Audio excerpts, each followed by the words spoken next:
Norris established himself as a force to be reckoned with when he took John the Beast Mugabe's world title with a single devastating right hand in the very first round of their 1990 bout. And his star continued to rise when he defended his title against the legendary Sugar Ray Leonard and floored the ex-champ twice, forcing Ray back into retirement. By 1993, he was considered one of the top pound-for-pound fighters in the world. He made a total of 10 successful defenses of his title before he stepped into the ring with former welterweight king Simon Brown, who scored a shocking knockout win in the 4th round, raising serious questions about Terry's ability to take a punch. Terry regained his crown in a rematch last year as he put on a solid exhibition of his boxing skills and stayed out of danger, but questions about his chin remained. Questionable also were Terry's tactics in some of his fights, beginning with his first loss back in 1987 when he was disqualified after hitting his opponent when he was down. And he continued to throw illegal punches like that one against Donald Kirk, but he wasn't disqualified again until he met with Santana the first time last November. Through 4 rounds, it was a surprisingly tough fight for Norris, but in the 5th, he appeared to get the upper hand until this moment. He spun off the ropes and landed an illegal rabbit punch to the back of Santana's head. The blow did not appear to be very powerful, but Santana stretched out and stayed there. Even as the doctor implored the fighter to get up and fans threw cushions into the ring, the referee had no option but to disqualify disgusted and upset Terry Norris. The new champion was carried from the ring on a stretcher.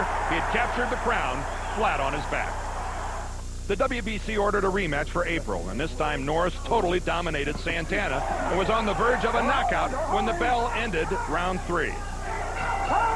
Now after the bell, the ref warned Santana about holding, then this. Terry says he didn't hear the bell. Again, Santana went down and stayed down. Again, Norris realized he had thrown away the title. And again, unbelievably, Santana, the champion, left the ring on a stretcher. Terry Norris swears he's learned his lesson. Now that I had a rematch, I'm going to listen for the bell, make sure I don't hit him behind the head. You know, I don't want people to think I'm out there trying to cheat anybody and trying, you know, I beat the best.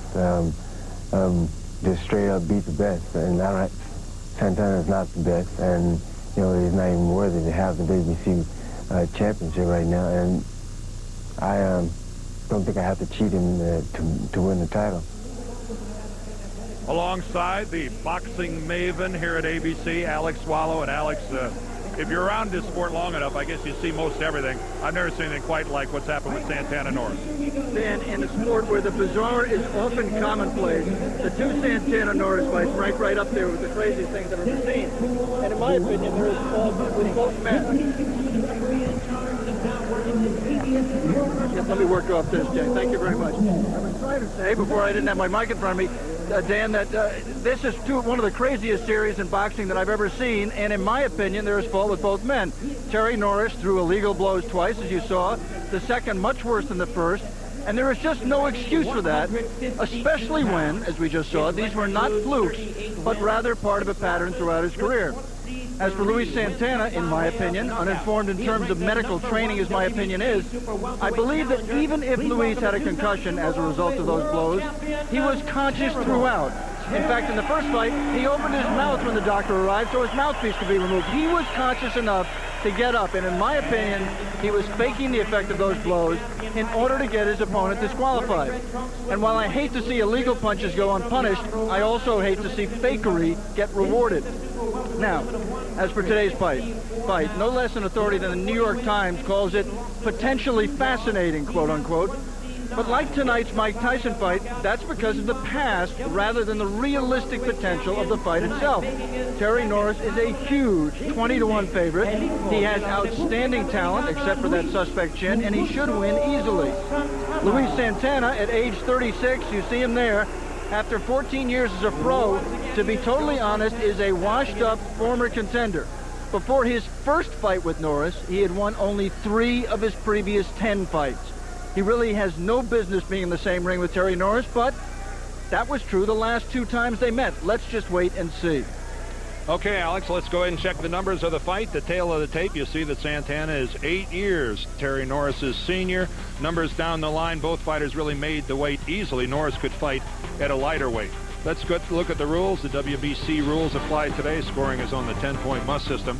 Neither the standing 8 nor the 3 knockdown rule is in effect. The fighter cannot be saved by the bell except in the final round, and only the referee has the power to stop the bout. The referee for today's fight is Joe, the veteran of a lot of big fights, and he'll be the guy to get this thing started here this afternoon. Both fighters are in the ring, and we're set to go for the WBC Super Welterweight title bout between Luis Santana and Terry Norris. And we're all hoping that this isn't anywhere nearly as bizarre as it was the first 2 times around.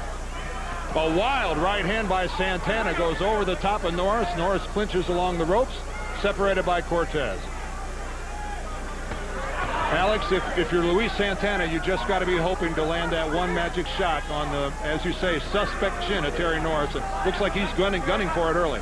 Well, in the first bout in Mexico, he actually did buzz Norris once, had him hurt, had him wobbly, scored a knockdown. I thought the referee was generous in awarding a knockdown, but he definitely did buckle him for a second, and he knows that, and he's going to do just what you said, go out and try to make something happen real quick while he's still got some strength in his punches. He was warned there about grabbing the back of Norris's head and pulling him down, not ruled a knockdown. Cortez cleaned his gloves and sent him on his way. Oh, a good combination by Terry Norris.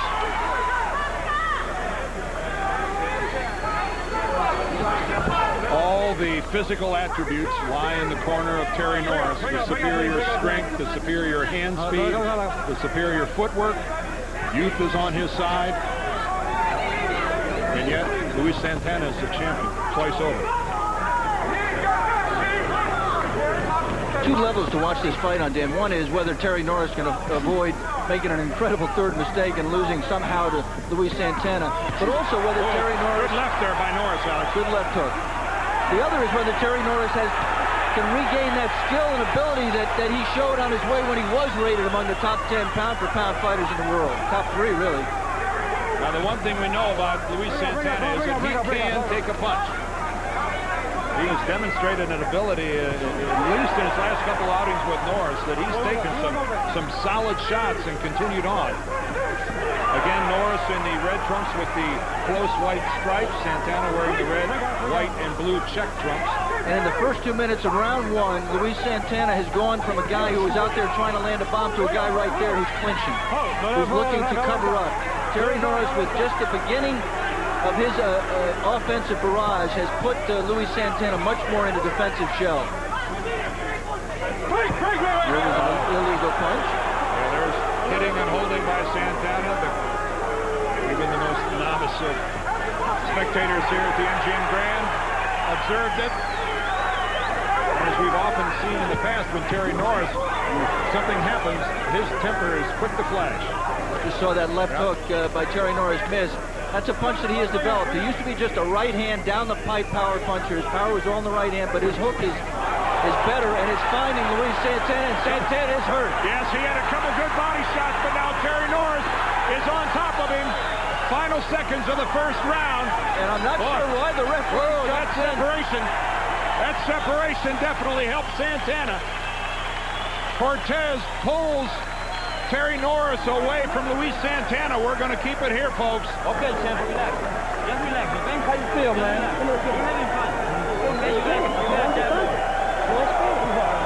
Let's take a look at the end of round 1. The right hand started it. Left in combination miss. Santana bounces off the ropes. And that cuff. Give him water. On the top of the head, you see his eyes are not right. They're unfocused. Trying to get you to retaliate. Joe Cortez there jumped in as Terry Norris was trying to disengage himself to throw more punches, and I think he had and should have been allowed to throw more punches. Joe Cortez stepped in to break a clinch that no longer was in effect. Don't get desperate, okay? Don't get desperate. All right? Keep in mind, you can only be saved by the bell in the final round of this fight. So if Santana would have gone down, he would have had to get back up.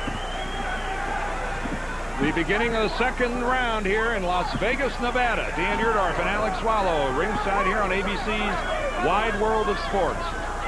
And Luis Santana, a rocky ending to the first round. The interesting thing about that point, there's an uppercut on the inside as Terry Norris is throwing punches, trying to punch out of the clinches, which is what you're supposed to do.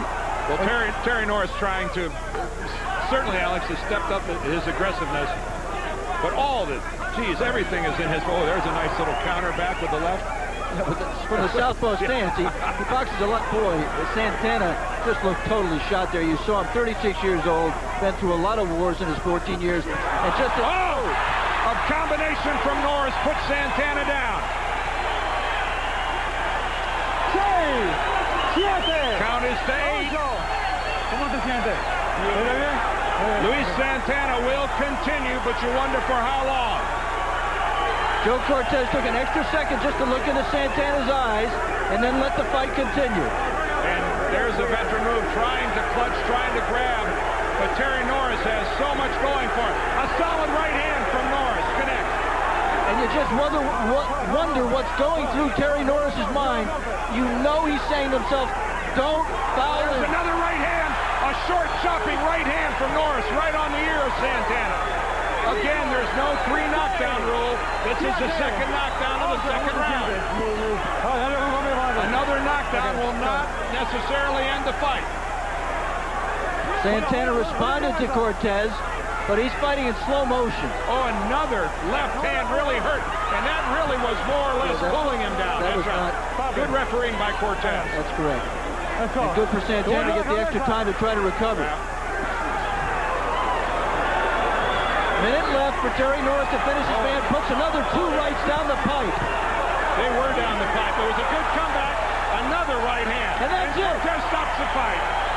Now, there is no 3 knockdown rule. George Cortez did not have to stop it, but he'd seen enough. He's seen enough, and Terry Norris has regained his championship.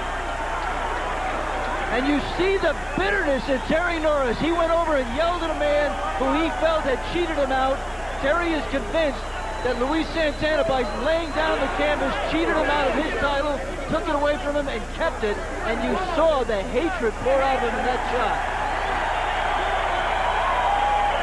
The celebration by Terry Norris at 2:09 of the second round.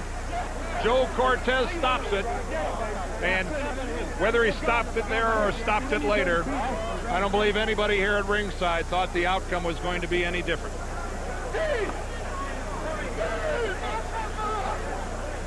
Dan, that's the result that everybody expected on November 12th of '94 when they first met, and they certainly expected on April 8th of this year when they met the second time.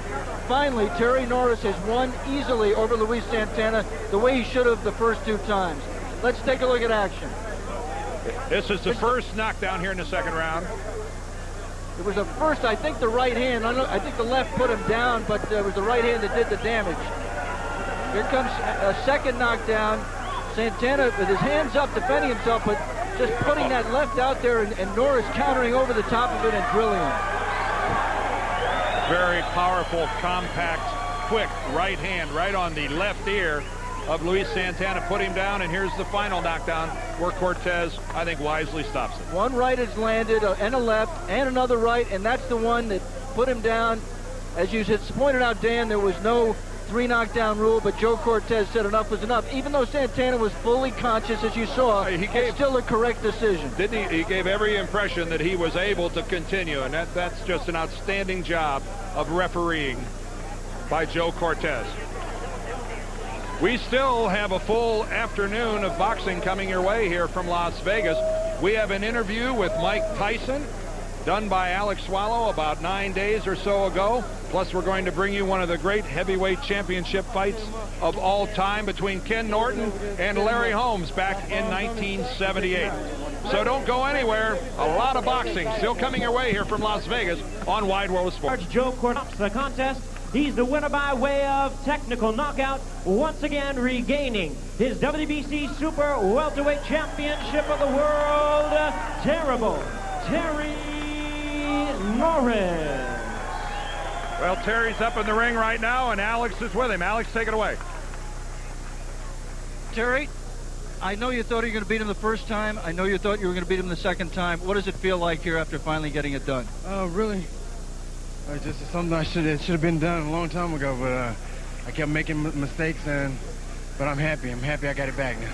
Are you going to be able to put this behind you and move forward in your career? What are your goals from this point out? Well, my goals right now I like to fight Pernell Whitaker.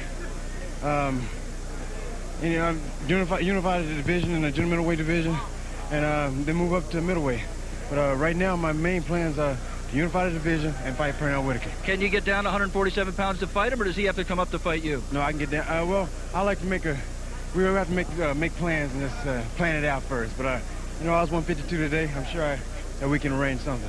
Congratulations to you, Terry. Thank you. All right, thank you. Now let's go back to Dan Deerdorf at ringside.